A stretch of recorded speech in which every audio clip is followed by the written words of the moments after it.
Hello, my name is Jim McGillivray and this is the Pipe Box, your source for all things piping. If you find this video useful, please give it a like and please subscribe to this YouTube channel to see more videos like this. We're going to go over a tune today, and you can put the music for this tune out by going back to the description of this video on my YouTube channel. You will find a link to a PDF there. Today I would like to do with you a very Canadian tune. It didn't start out as a pipe tune, it started out as a song in 4/4 time, which was later transcribed for pipes. The tune is called The Maple Leaf Forever. It was written by Alexander Muir in 1867, the year of Canada's Confederation. He first wrote the words and entered them in a patriotic poetry contest held in Montreal. He came second in the contest, but he kept the words and he searched and searched for a melody that would go with the words, and he couldn't find one. So he decided to write one himself. The song celebrates British victories which made Canada a sovereign nation.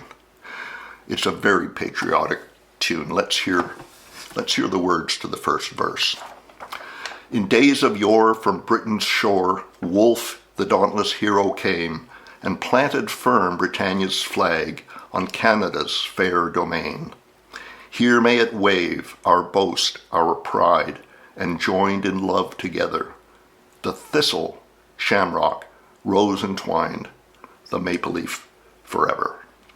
The tune became popular very quickly, and for many years it was considered to be Canada's unofficial national anthem. For many, many years, when God Save the Queen was Canada's official national anthem. In fact, O Canada would not become Canada's official national anthem until 1980.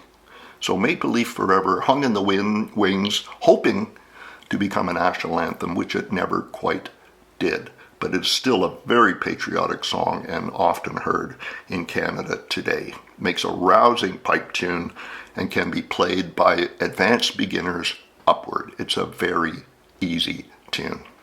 At the end of this video, I'm also going to give you a harmony, a rousing harmony that you can play with this tune in case you want to play it in your band. Okay, let's get started by having a look at the whole score.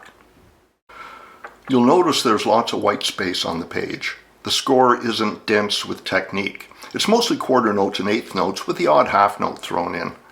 There isn't a 16th note in the whole piece. So today we will focus on how to make this tune rousing and uplifting. That has a lot to do with playing accurately on the beat and not ahead of it. That is what we will talk most about today. Looking at the annotated score, we don't really have a lot of problem areas to go over, but the passages circled here have some important lessons that you will apply to the rest of the tune, as well as to 4/4 marches in general. Now let's hear the tune played on a Dagger electronic chanter.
That was the Maple Leaf Forever played on a Dagger electronic chanter.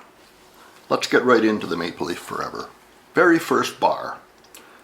You see I've circled most of the first bar, 2 quarter notes and a dotted quarter note.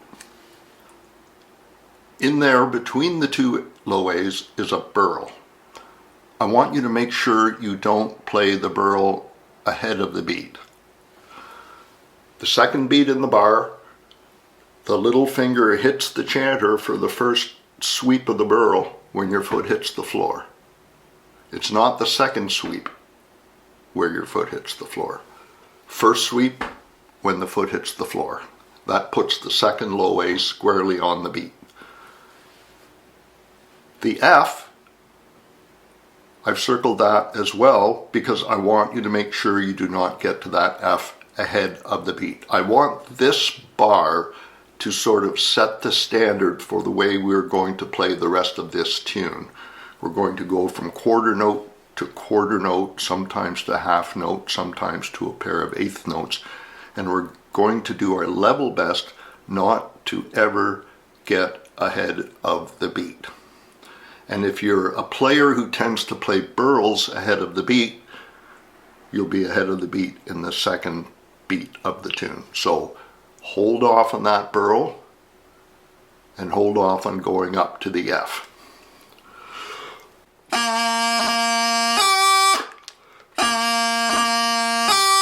What I'll often hear to start this tune is and the tune's ahead of the beat before it really gets going. Measured. Bar 2, we have basically the same expression, 2 quarter notes followed by a longer note. Again, wait for the piece of technique, wait for the D throw, don't hit the D throw early. So, the first 2 bars.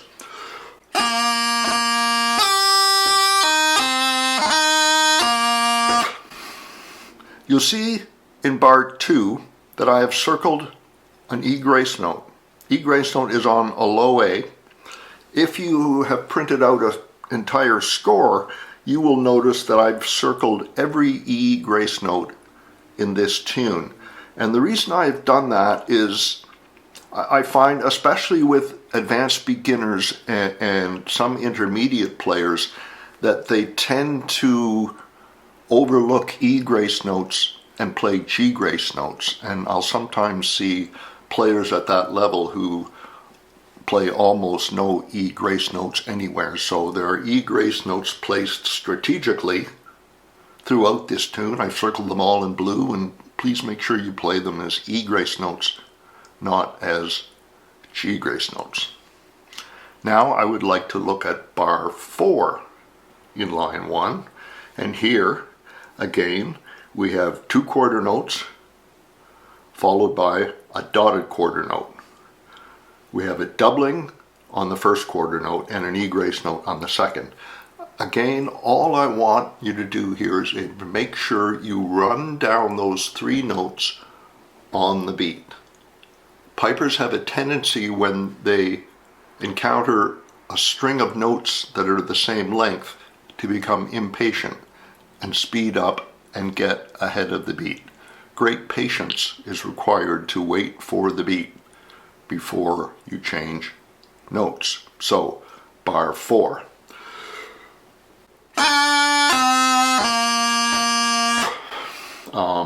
I'll play bar 3 and 4.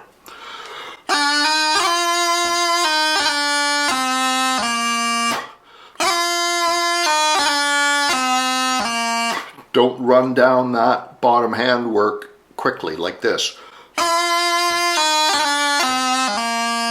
It's the end of the line, and people often kind of say, oh, I'm at the end of the line, and play the last couple of beats ahead of the beat. Be patient.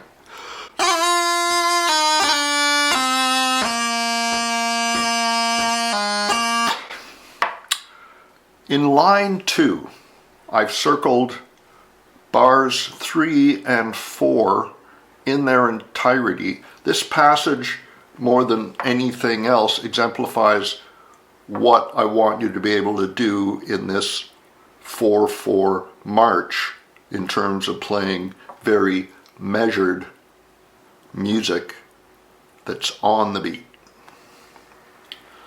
So let's look at bars 2 and 3, line 2.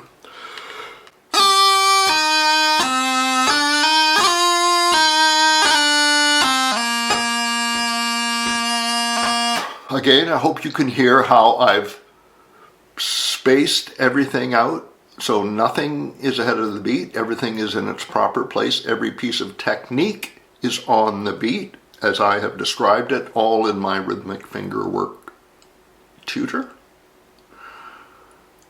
Let's hear that once more.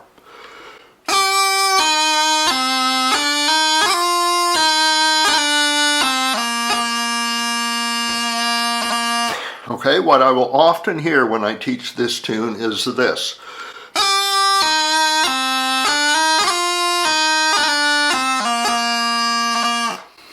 Rushing. Be patient on the long strings of notes of the same length, whether they are eighth notes or quarter notes. Right at the end of line 2, we have a half note, and it has a dot after it. So it's not very often in pipe music we encounter a dotted half note, meaning hold that note for 3 beats. And you'll find when you get to that low A, you'll only want to hold it for 2 beats. Hold it for 3. So here's the whole of line 2.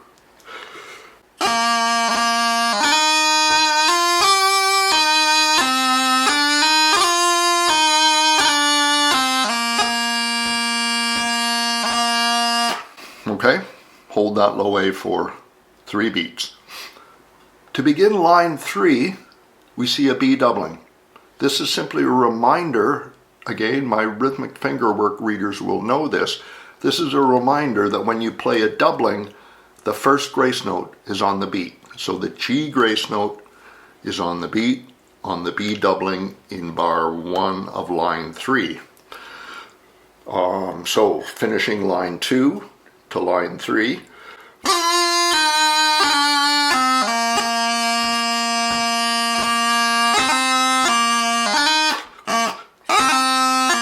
Make sure your foot hits the floor when the G grace note hits the chanter.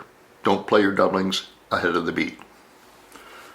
At the end of line 4, I've circled the burl. And this is simply a technical thing I want to make sure you do. I want to make sure you have a low A at the start of your burl.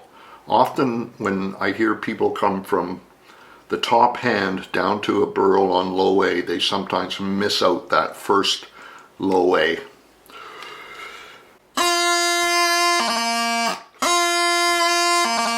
Not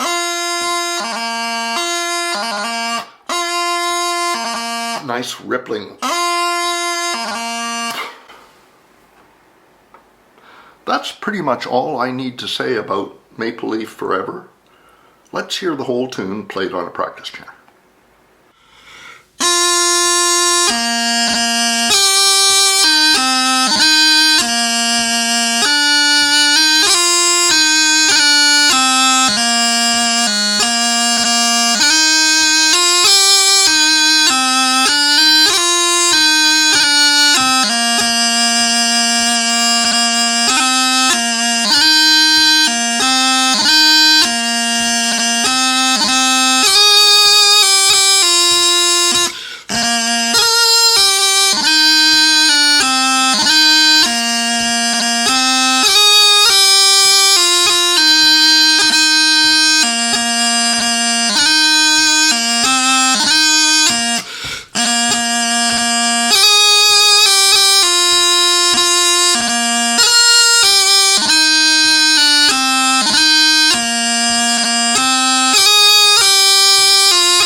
I mentioned earlier in the video that I would provide a harmony for you for Maple Leaf Forever. That harmony is in the music package that you can print out by going back to the description of this video on my YouTube channel.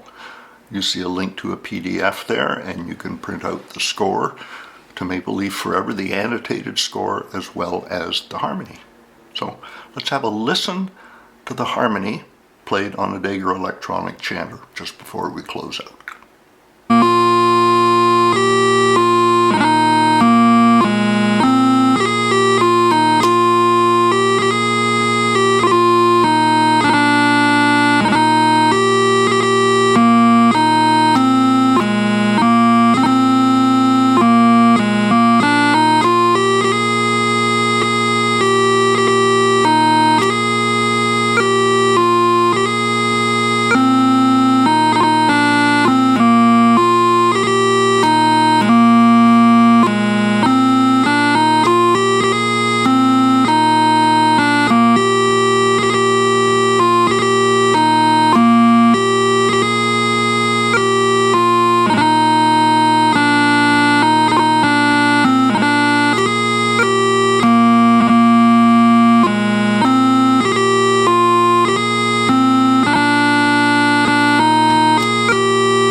enjoyed this rousing piece of Canadiana.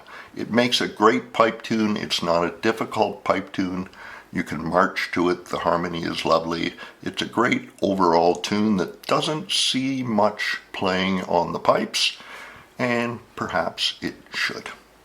So, that's it for this week from me, Jim McGillivray at the Pipe Box.